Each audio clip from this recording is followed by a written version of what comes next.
Hi, my name is Jerrine Tan. I'm teaching a class titled World Literature and the Nobel Prize this semester, spring 2020.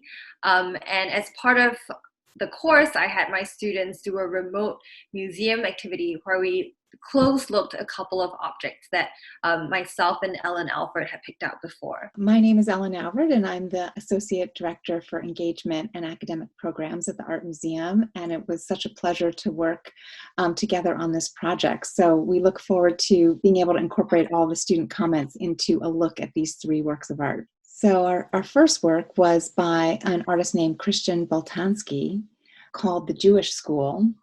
And it was a photograph that he has appropriated and turned into this work of art. And it's a photograph from Berlin from 1939. And Boltanski is a really interesting artist. His father was from Russia and was Jewish and moved to France, and his mother was Christian from Corsica. So I think Boltanski's Jewish heritage was something that was very important to him, and a lot of his work reflects back on the Holocaust and what happened in Germany in the 1940s. It's a striking image to look at, and I think a lot of students felt immediately uncomfortable. A lot of them were quick to note that they didn't immediately find it beautiful, and they qualified it that they didn't find it beautiful in the typical aesthetic sense, or that the black and whiteness of the photograph intimated something kind of looming.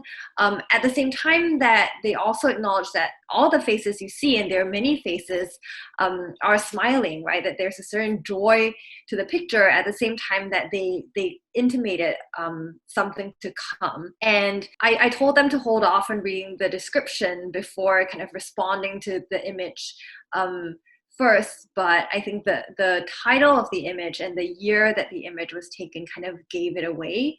So a lot of them already had a sense that had a sense of foreboding for the violence to come. Yeah, I think it was really interesting too that they talked, many of them, about, again, not that it wasn't beautiful at first sight, although they were enchanted with the children and their smiling faces.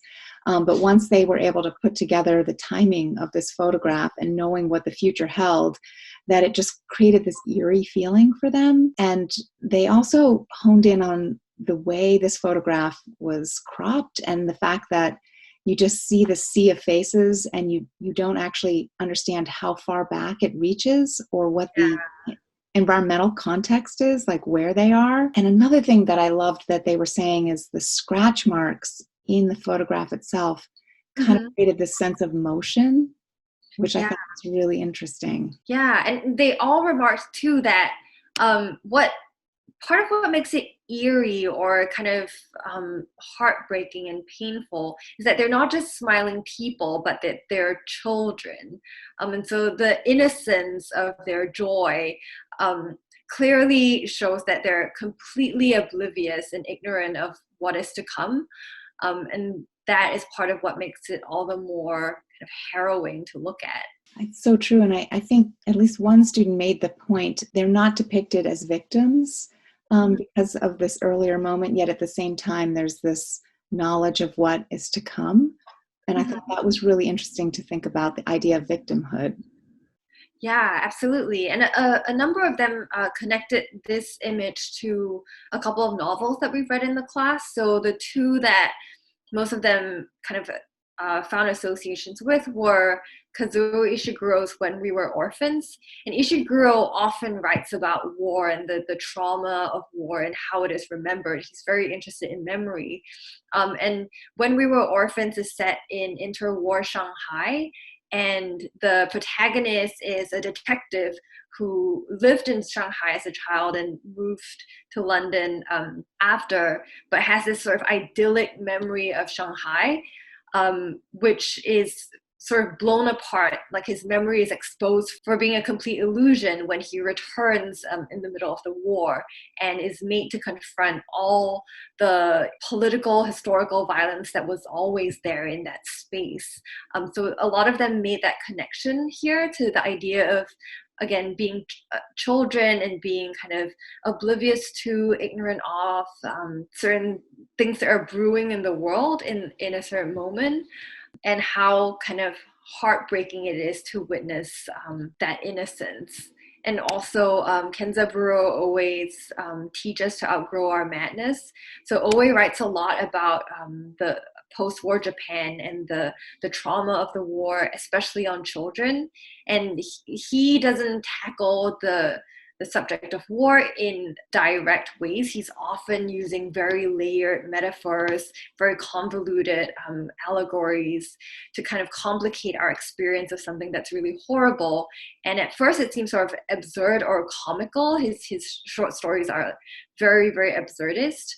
But as you peel away the layers, or as you get more information, the horror begins to float to the fore. And I think a lot of the students felt like the experience of Owe and the experience of looking at this image felt very much the same. Where the more information you have, the more what seemed to be joyful or exuberant at first begins to feel not quite so. Right? Right, and it somehow makes the humanity of these children that much more poignant in some way, and I think we can all relate to in conflicts, there's the us and them quality, but I think we all relate to children as being innocent and sort of almost outside the scope of these conflicts and the sense of fairness, right? Exactly. Certainly undeserving of the consequences of war. Yeah, and that sort of feeling of trauma, I think, is more acute somehow when you're experiencing it through these innocent children. Yeah, or to even imagine that they had no understanding of what was happening to them or why while it was happening. And it's so interesting, right, that he has the tape, and some of the students talked about this as well. It kind of creates an objecthood to this kind of memorialization, right? Yeah, I mean, it feels like salvaged, right? Yeah, very, very interesting. And, his choice, it feels so real in that way, so tangible, even though it's picturing something that's so fleeting at the same time. Maybe we can move on to another work that your students looked at. And this one is by the artist Binh Don, who was born in Vietnam, but moved to the United States when he was quite young. He's always been interested in these sort of older photographic technologies. So here you see him actually doing a type of almost sunprint where he's recreated the image here in a leaf, which is very interesting. And I think right away students honed in on that objectness too, right? That the image is in a leaf and then it's paired with this butterfly that's pinned into this and preserved in this framed image. I think, again, students very quickly picked up on the fact that even though the work on some level is beautiful, the butterfly is beautiful, there's something unsettling and ghostly or harrowing about the work, right? As if something's happened to this child. And it was kind of interesting for me to see that certain students were first drawn to the butterfly and others were drawn to the girl. And I wonder why that is and what it might suggest. But yeah, I think they were all also quick to pick up on, like, okay, butterfly, girl, but also leaf. And one student referred to the image of the girl as the leaf girl, which I thought was really interesting too, because there's that obvious association between butterflies and leaves. But then this image of a girl that's been produced by a leaf is also so interesting. And again, I found students hesitating to call it beautiful. At the same time that there is a beautiful quality to it.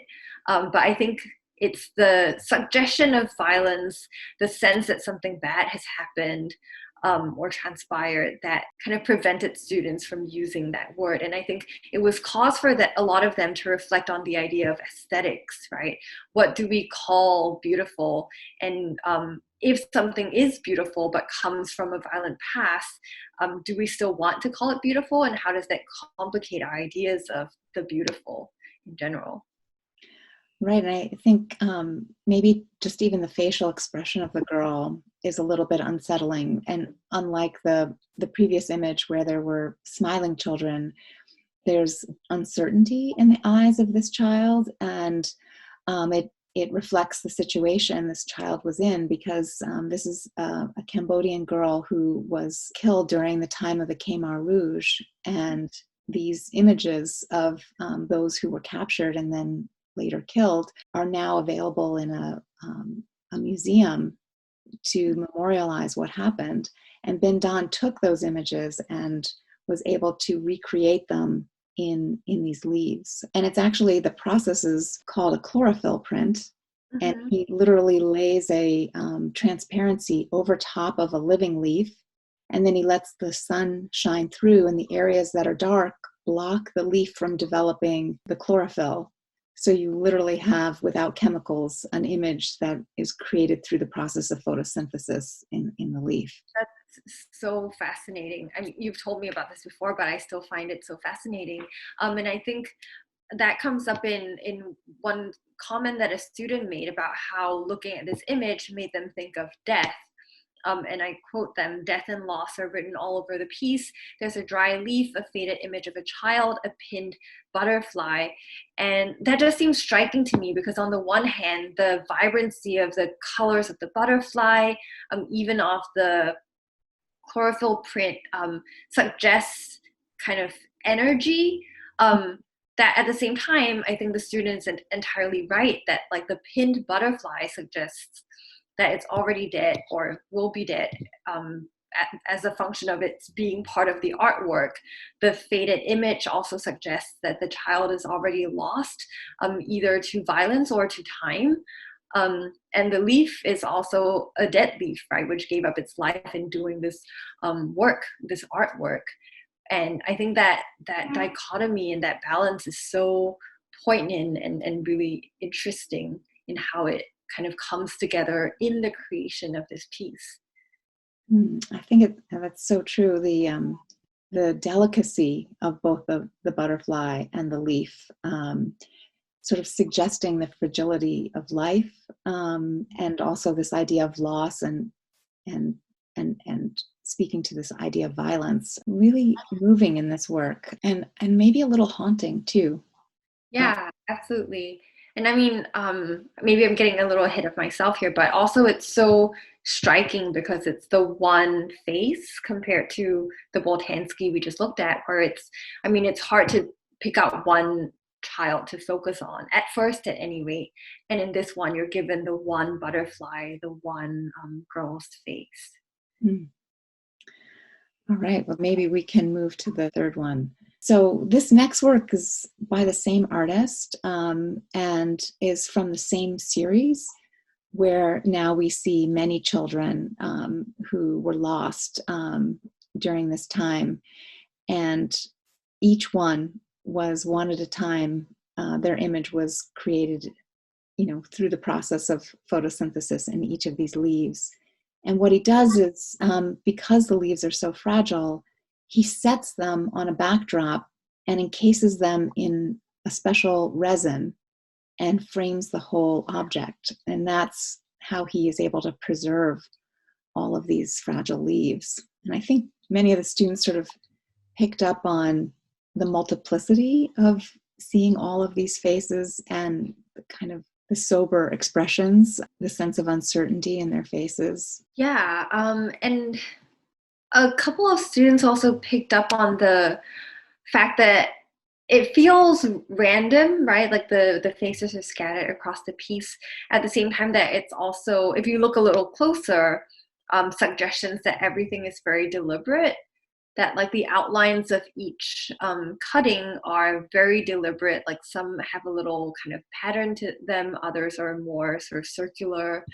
Um, and that there's a gradient to the images as well, that they are darker on the right than on the left. And I hadn't noticed that the first time I saw the work, and I wonder if just what the significance of that might be.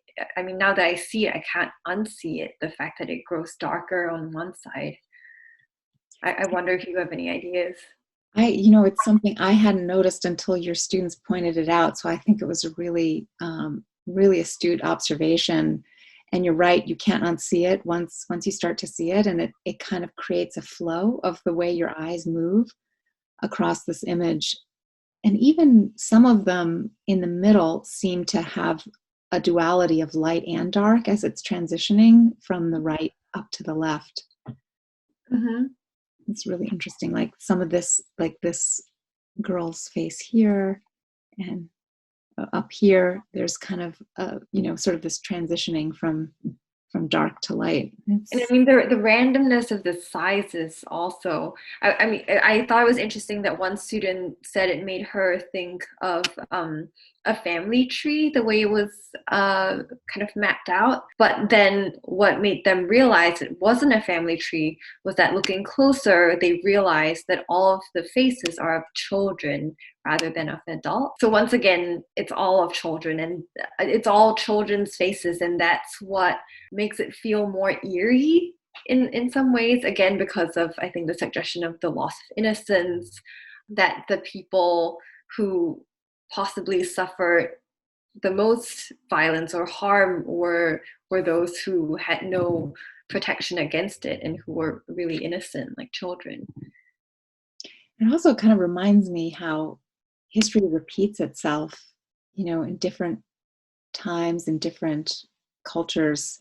This is not a unique, unfortunately, something that happens, that somehow this violence against children and against one another can just replicate itself.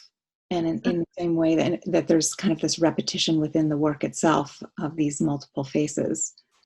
Mm-hmm. Yeah. And again, students, I think the two works that we read in class that people found resonated most with this work were Toni Morrison's Beloved, and again, Kenzaburo Oe's Teach Us to Outgrow Our Madness. So Kenzaburo Oe writes a lot about children as well as recipients of violence in the Second World War, and also as of the ones who had to deal with the trauma of surviving, right? That living through the war is one thing, but what happens after? Like the violence doesn't go away and it continues in different forms, sometimes less overtly detectable, right? Like psychological harm, and so on and so forth. It's difficult subject matter.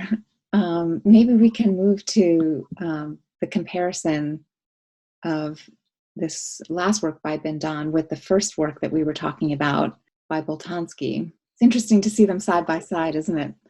Yeah. I mean, just visually, there are so many parallels in that, again, it's just a sort of sea of faces. And yet in one, there's, a sort of complete image.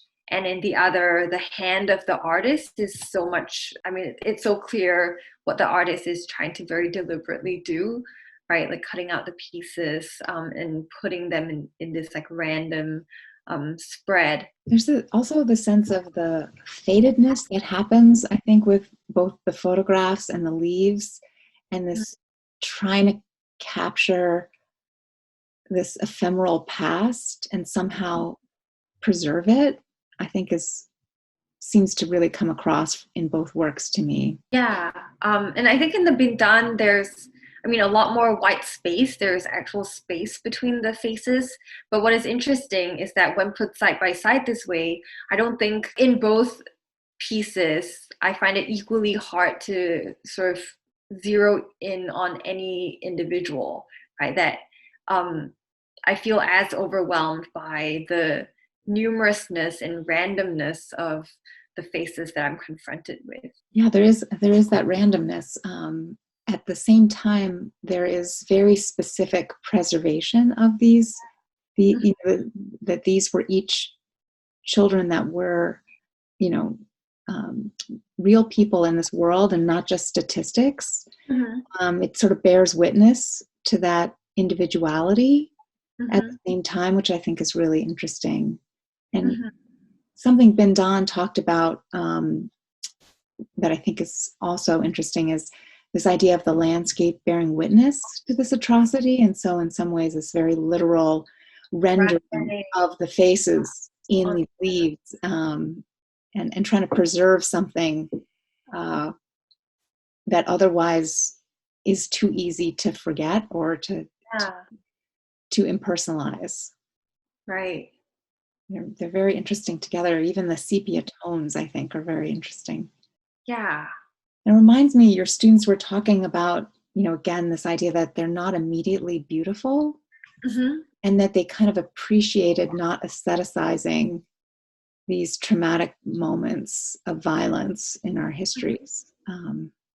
Yeah. And I think they made some really fascinating points on representation, the act of representation, and how accurate the representations of violence can be, how responsible they can be. And so with the Boltanski, some of them felt uncomfortable about the fact of calling this a work of art, that it is capturing a certain moment of suffering, or the foreboding of suffering at any rate. And whether there's value in kind of taking this photograph in order to tell a certain truth, and whether we should be critical of looking at these images because we're kind of trafficking in a sort of in kind of consuming that trauma, right, as viewers. A couple of students were kind of talking about that in relation to Bindan, which feels much more curated, right? Like the hand of the artist is much more visible in the Bindan piece.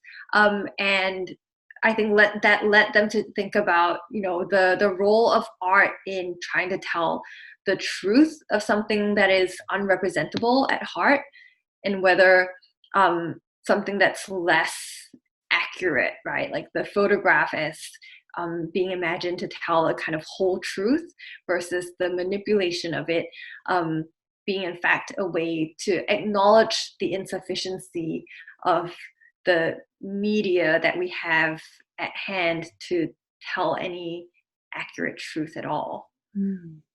And how do you think that compares to the works of literature versus visual art? And so that's actually something that we've been talking a lot in our class. So we've read Toni Morrison's Beloved, for example, and William Faulkner's The Sound and the Fury, both of which are notoriously difficult to read.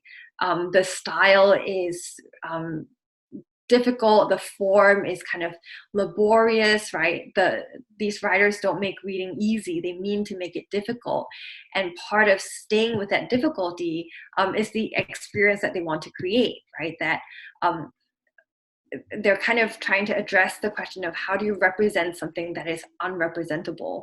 How do you begin to give voice to something that is unspeakable, right? It has to be difficult. It has to be something that doesn't make sense. And so I think literature certainly tries to kind of make sense of these things in trying to grapple with the representation of violence, and acknowledging too that there is no easy way to represent them, and certainly no way to offer like a whole 100% truth. And so I wonder if there's a version of that happening in the Bindan and Boltanski as well. Yeah, just even the emotional discomfort that many of them spoke about, confronting these images. I think that's true. It's interesting, though, this idea of representation in word, in language, versus in visual imagery. Mm-hmm. In some ways, there's a concreteness to the visual imagery. In language, it seems more abstract in some ways. I wonder how you and your students... Yeah, perhaps. But I think that we're thinking there in terms of what the artist is doing or what the writer is doing. And what I like to tell students, at least, is that I think we don't give ourselves enough credit as readers then, right? Like the reader has a part to play in all of this too. The person viewing the object, the receiver, is the last turn in the screw, right? That you have agency too. You can read meaning into things. And so the participant also does something to the piece, right? The way we read it or choose to read it, the context we bring to our reading also matters and also changes the interpretations that are available. I think that's such an amazing point, and actually maybe brings us full circle as to why look at images in a class where you're reading literature, and what might they say to one another, and how might they change the context that we bring and use to think about these images and these texts. I find I learned so much more being able to make these connections and see them in relief with one another, especially with your students' amazing observations. Yeah, I mean, my students always enjoy going to the museum. I think what is great for them is that I always say that this is a literature class, but the skills we want to learn here are general, right? We want to learn how to be critical thinkers, critical readers, critical responders. And I think it's interesting for them to realize that the skills that we try to acquire in a literature class are transferable, right? That you can go to a museum, you can look at these images and make these deductions, provide these interpretations, and come up with these analyses. Well, I think that's a great note to end on. Thank you so much for this wonderful conversation. Yeah, thank you, Ellen. It's always great to chat with you. Great to chat with you as well.